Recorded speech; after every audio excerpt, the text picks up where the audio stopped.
My name is Sharks. I've been a Smite coach for the last 6 years, and now I'm into Marvel Rivals. Okay, for my first Marvel Rivals video, we're going to do a deep dive into ASDFD and why I think he might be the best DPS player in the world right now.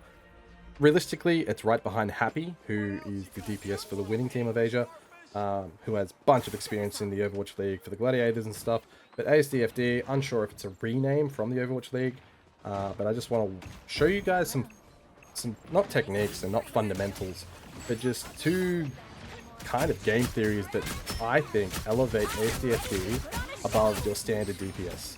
So this fight that's going on right now, I would say is pretty typical of a normal DPS player at a high rank.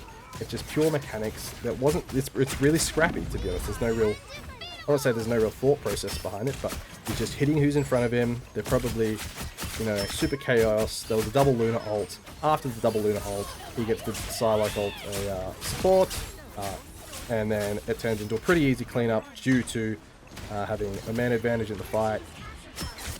Pretty standard stuff you would think in a normal team fight for like a top 8, top 32 team, but I would say that's incredibly messy for a top team in Asia or even Europe and NA, right? The two main things I wanted to show about ASDFD are patience and discipline. It's pretty simple. He has patience to not do anything, or he has discipline to not try to be flashy, not farm damage. He doesn't continue anything that's not guaranteed. So right here, you'll see that he'll kill the support. I can guarantee most people would have tried to kill the Namor that was right in front of him after the kill, but he kind of doesn't. He gets his bearings again. And I think this is kind of a misstep, but he slowly reins it in more and more and more as this game goes on, and kind of as this set goes on too. So after the poke phase is gone, he gets a pick, it turns into an easy team wipe, they disengage, and now he rinses and repeats it. He doesn't farm damage on tanks, he lets them walk past. He gets an easy pick on, I think Hawkeye comes up here. He honestly misses this combo here. He goes for the left click, right click dash, right? Or left click, right click, left click dash. But once again, after he gets the kill, he sits back, he plays range, he just becomes a nuisance until he reevaluates what he needs to do. What he needed to do, group up with his team, get enough damage, make sure the point's secure, kill their tanks, right? And then what will he do? Will he chase this Magneto and like farm damage off him? No, he stays outside of his effective range, of the Magneto's effective range, and now he sits on a corner again. Watch the discipline again. This next engage is a great showcase of it. I'm fairly certain he gets engaged by a Hulk. A Hulk will jump on him. He immediately gets out of the effective range of the Hulk. He gets a pick. Ready? Here it is. He picks Hawkeye. Tell me right there that no one else would dive that Namor and try to ego. But he doesn't. He runs back to the team, secures the objective, and just plays man advantage, plays time. It's just pure discipline, right?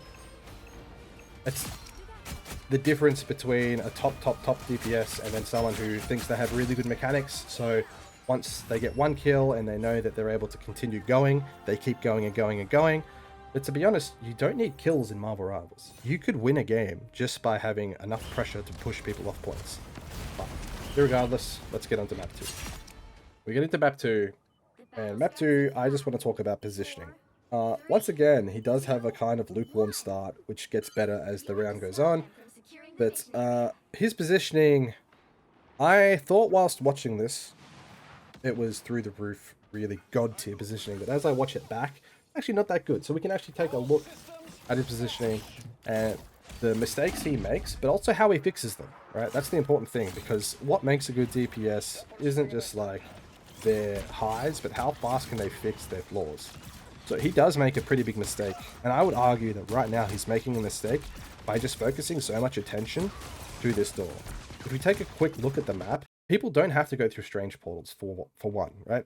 Someone, Punisher or Namor, could have gone through main, shot the Iron Man in the back, kind of won a team fight by playing a lurking role. Another option could have been that whilst Strange teleports to the building and they contest the balcony high ground, someone could have wrapped around to bridge high ground, also gotten some advantage onto the Iron Man that way through their positioning, punishing Iron Man's positioning also. But we see that he kind of fixes it. I think this is definitely subconscious, because he moves over to the right-hand side of the building, which in my opinion is way better positioning. It allows him to continue shooting through balcony high ground, also avoiding line of sight from bridge. Obviously his target selection is great. Obviously, you know, Iron Man's great in this scenario as well, and he drags some aggro away from the Hulk. We'll skip forward a couple seconds. We join back with ASDFD after he has fallen in the previous team fight. He regroups with his team here, and you notice he goes straight for high ground, straight for intelligence and information. He tries to see where the enemy team are. And one thing I really, really want you guys to focus on is that he's not just throwing out bullets for the hell of it. Any DPS here would have actually been completely unnecessary, and it would have probably stopped him from repositioning like he is now. You know, DPS is supposed to be used for a reason, and the reason is to probably try to win the game, and in this case, defend the point, right? Defend choke points. So he came over here to defend a choke point. His Doctor Strange said, don't worry, I can just hold off this choke point, and they can't come in. So now he's in this position where he's like, well, what do I do? He just dips out of line of sight, doesn't really worry, just to see if anyone trickles through bridge, I'm assuming. He realizes that they're going through the window. He turns around, takes some pot shots through window. And this oppressive map state is really bad for Red Team to be in. I don't really want to talk about team comps, I just want to talk about, you know, this guy absolutely destroying them from this far away.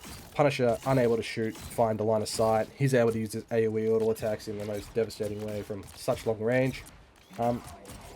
Honestly, it's a devastating spot for the team Mad Dog to be in. We see that Luna's Snow ult comes out here. Now, Luna's Snow ult down, Iron Man ult up. It's looking like the easiest win ever. Agamotto dropped by the enemy team as well. Look at this. Good players make mistakes. He didn't want to try to go for Luna or the Punisher. The wall was probably too close. He wasn't really feeling confident in it. Plus, he probably was told by his team that they're focusing the tanks. But still, off the back of positioning, he has rarely been looked at. If you really think about it, the only time that he was looked at was when Hulk dove him, and Hulk lost the point for it. So, really, really interesting that there was no way to deal with this. And, you know, I do want to keep talking about how he's so good, and it's not just because of his mechanics, his decision making. Like here, he gets back in time perfectly for the Agamotto ult to go off to win the game. I just think he's a really interesting player. You know, once again, he just got picked up by Euphoria, the NA org, picking up the...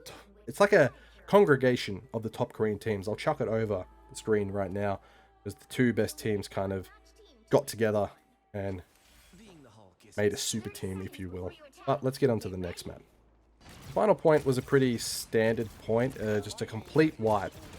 He did have to be a little bit patient, but he positioned around this building essentially for the last point of the game, looking for the flank angles from the high ground, looking to come up behind balcony and kind of punish people, but not much was done on the side of Red Team for Mad Dog.